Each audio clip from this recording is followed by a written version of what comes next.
3 pilots held the controls in full climb position. The aircraft fell 38,000 feet into the ocean. What they were doing killed everyone on board, and they never stopped doing it. June 1, 2009. Air France Flight 447 crosses the Atlantic at 35,000 feet. Rio de Janeiro to Paris. 228 people on board. At 2:10 a.m. Atlantic time, the Airbus A330 enters a storm cell. 3 small tubes on the nose freeze solid. Pitot tubes. They measure airspeed. Ice blocks them.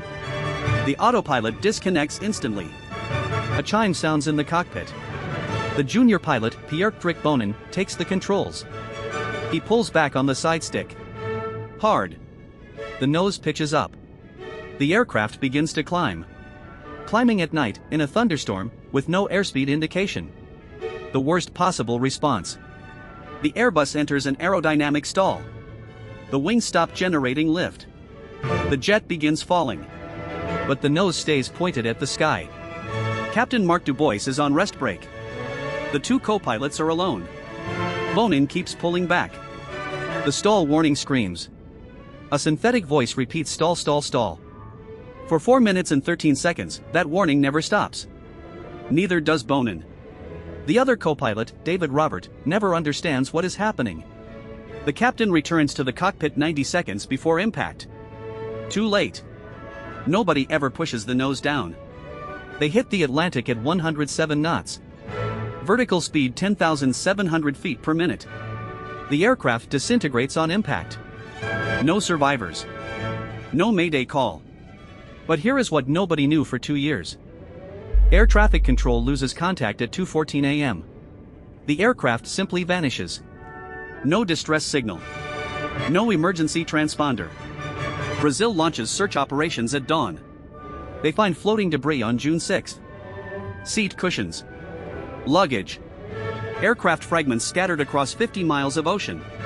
But no black boxes. No fuselage. The wreckage sank 2.5 miles down.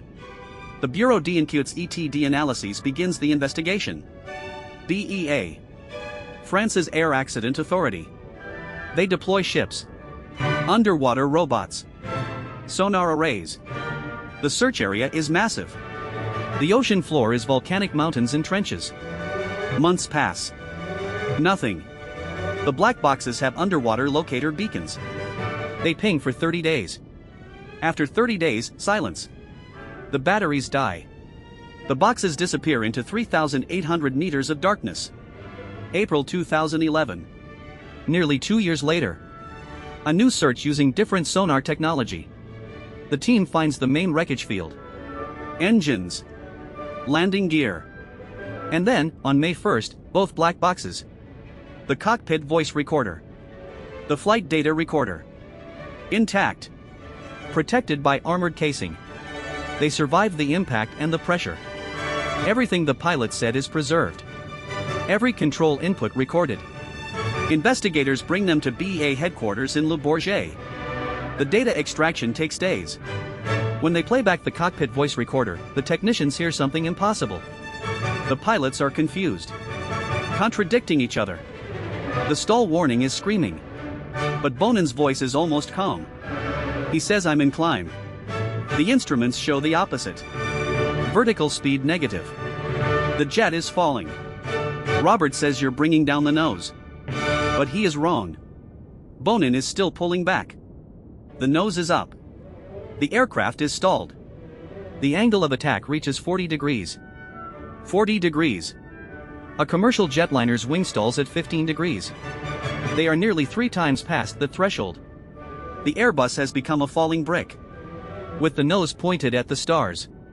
Captain Dubois returns to the cockpit 1 minute 30 seconds before impact. He says, "What are you doing?" Bonin finally admits, "I've had the stick back the whole time."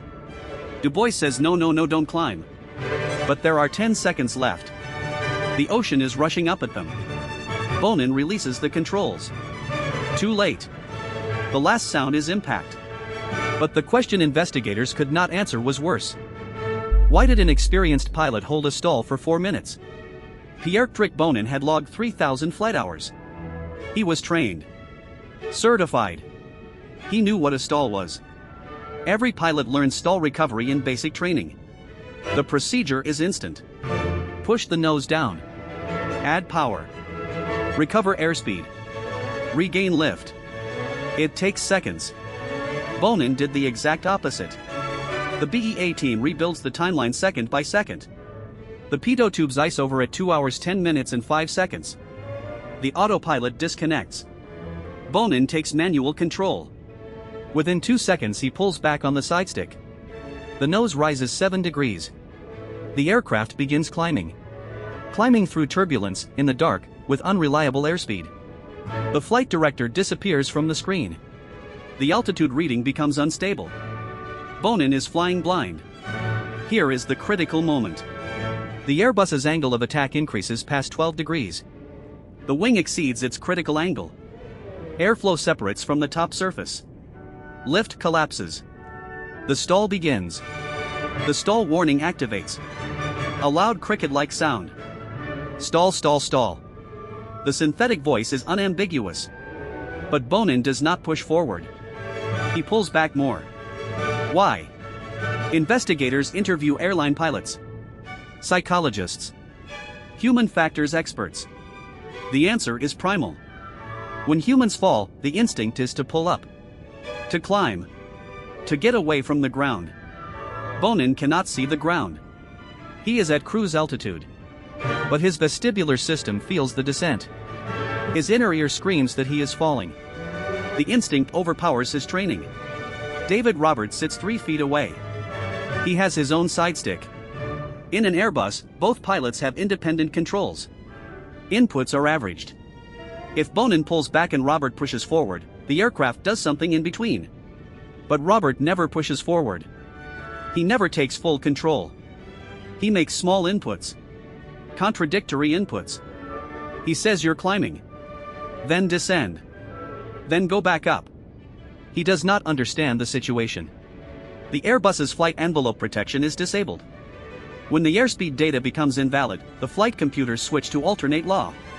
The aircraft no longer prevents the pilots from stalling. It becomes a normal aircraft. It can be stalled. And it is stalled. Completely. The wings are producing almost no lift. The engines are at full thrust. Toga power. Takeoff go around. Maximum thrust. But thrust does not matter. The wings are not working. The aircraft falls at 10,000 feet per minute. The altimeters unwind. 30,000 feet. 25,000. 20,000. The stall warning never stops. Bonin never stops pulling back. Captain Dubois enters the cockpit at 15,000 feet. He immediately asks what's happening. Robert says we've lost control of the aircraft. Dubois scans the instruments. He sees the angle of attack display. 40 degrees. He sees the vertical speed. Minus 10,000. He says, damn it, where are we going? Then the realization. He shouts at Bonin, no, no, no, don't climb. Bonin finally says, I've had the stick back the whole time. 4 minutes. The entire descent. Full back pressure. Dubois yells, then put the nose down. Go down. Bonin releases the stick. The nose drops. The angle of attack decreases. The wing begins to generate lift. For 2 seconds, the aircraft starts to recover. Then the ocean arrives. They impact at 2:14:28. All 228 people die instantly. The aircraft breaks into thousands of pieces. But the worst discovery was still in the data. David Robert never knew Bonin was pulling back. The side stick design hid it from him. This is the detail that changed aviation. In a Boeing, pilots use a control yoke. A wheel mounted in front of them. Both pilots' yokes are physically connected. If the captain pulls back, the first officer's yoke moves too. You can see what the other pilot is doing. Airbus uses side sticks. Small joysticks mounted on the side console. Left side for the captain. Right side for the first officer. They are electronic. Fly-by-wire. There is no physical connection between them. When Bonin pulls his side stick back, Robert's side stick does not move. It stays centered. Robert cannot see what Bonin is doing. He has to ask. Or look at a small indicator. The flight data recorder shows Robert made small forward inputs, trying to push the nose down. But Bonin's full back input averaged with Robert's small forward input. The result was still nose up. Neither pilot pressed the priority takeover button, a button on the side stick that locks out the other pilot. If Robert had pressed it, Bonin's inputs would have been disabled. Robert could have recovered the aircraft. But Robert did not know Bonin was holding full back. He made suggestions. "You're climbing. Descend a bit." He never took command. He never diagnosed the stall. The BEA report states this explicitly. The crew never understood they were in a stall situation. Despite the repeated stall warnings. Despite the synthesized voice. Despite the falling altitude. Why did the warnings fail? Investigators found a design flaw. When the airspeed became invalid, the flight computers briefly suppressed the stall warning. They could not calculate angle of attack reliably without airspeed. So the warning turned off. For a few seconds. Then turned back on. Then off again. The intermittent warning confused the pilots. They thought it was a false alarm. A sensor error. Bonin says, "I don't have any more indications." Robert says, "We've lost the speeds." They think the instruments are broken. They do not trust the stall warning. Airbus had known about this issue. The stall warning logic. In certain failure modes, it could be intermittent. But the probability was considered extremely low. It required multiple simultaneous failures. Except it happened. The pitot tubes iced over. The airspeed disappeared. The autopilot disconnected. Bonin pulled back. The stall warning activated. Then deactivated. Then activated again. The crew's training never covered this scenario. High-altitude stall with unreliable airspeed. It was not in the simulator. It was not in the manuals. The pilots had never seen it. After Flight 447, Airbus changed the stall warning logic. Airlines added high-altitude stall training. Pilots now practice this exact scenario. Recovery from aerodynamic stall with degraded instrumentation. The pitot tubes were redesigned. The model installed on Flight 447 was Thales AA type, known to be vulnerable to ice crystal formation. Air France had replacement tubes on order. They had not installed them yet. If the pitot tubes had not failed, the autopilot would have stayed engaged. The aircraft would have flown through the storm. 228 people would have landed in Paris. If Bonin had pushed forward instead of pulling back, the stall would have lasted 10 seconds. An easy recovery. If Robert had pressed his priority button and taken control, he could have saved everyone. If Captain Dubois had returned to the cockpit 30 seconds earlier, he might have diagnosed the problem in time. 4 minutes and 13 seconds. The longest stall in commercial aviation history. Entirely recoverable. At any moment. Until the final 2 seconds. The families of the victims sued Air France and Airbus. The trial concluded in 2024. 15 years after the crash. Both companies were acquitted of manslaughter charges. The court ruled the pilots bore primary responsibility. But the BEA report identifies systemic failures, training gaps, design flaws, warning system inadequacies. The disaster was not one mistake. It was a chain of small failures that aligned perfectly.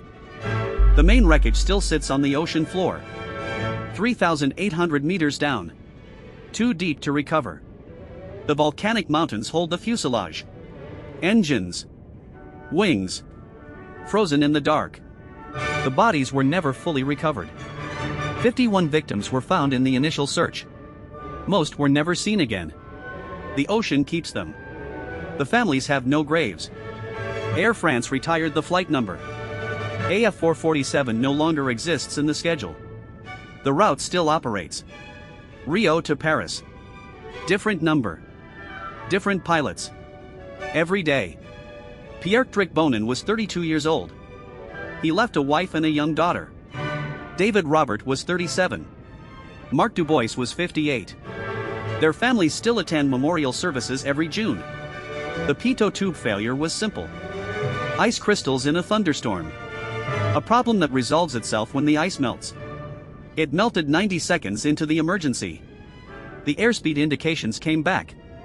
But by then the aircraft was in a full stall. If Bonin had simply let go of the controls when the autopilot disconnected, the aircraft would have descended slightly, exited the turbulence, and continued to Paris. Doing nothing would have saved everyone. The human instinct to act, to intervene, to pull up. It killed 228 people. The deadliest lesson in modern aviation. Sometimes the right action is no action. Every commercial pilot now knows the name Flight 447. It is taught in ground school. Simulator training. Recurrent checks. The stall you do not recognize.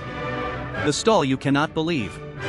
But in the dark, at cruise altitude, with failed instruments and screaming warnings, would you push forward? Would you trust that the nose-down input will save you? Or would you pull back? The question pilots never want to answer. If they buried their families at the ocean floor, 3,000 pilots have wondered whether they would have recognized the stall. Whether their training would override their instinct. Whether they would have pushed. Nobody knows until the autopilot disconnects. Until the warnings scream. Until 4 minutes become 4 seconds. The stall waits in every thunderstorm, in every sensor failure, in every moment we forget that altitude without airspeed is just borrowed time. And somewhere beneath the Atlantic, the black boxes have been removed, but the wreckage remains, a monument to the night 3 pilots climbed all the way down. Send this to someone who needs to hear it. Then subscribe for a new dark truth every day.